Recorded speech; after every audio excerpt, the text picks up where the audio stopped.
May bird ba siya, sir? Wala pa po. Wala na po. Uy, nalaglag ka. Tatalo ng ganun kataas. Hindi ko po sa inyo. Uy, saan ka pupunta? Dito.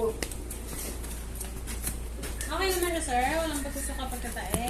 Wala na po. Wala Ay, na yung kumain. nagsusuka. May mga times na nagsusuka. Bawal tayo mag-vaccine, sir. Pag may ganun. Hindi, siguro yung yung naluluwa niya yung nakakain niya.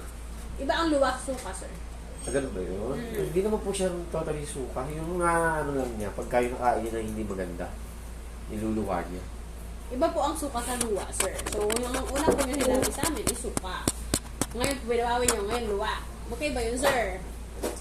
So, kung nagsusuka, bawal tayo mag-vaccine. Hindi naman po siya nagsusuka. Basta Sir, tumira sinabi nyo kanina, nagsusuka. Hindi. Bawal. Bawal tayo, sir. Sorry po. Kapag meron po mga abnormality sa alaga, bawal po. Pasensya na po. Pagka may mga ganong pagkakataon, ano na po bang... Kailangan muna natin malaman yung cause, sir.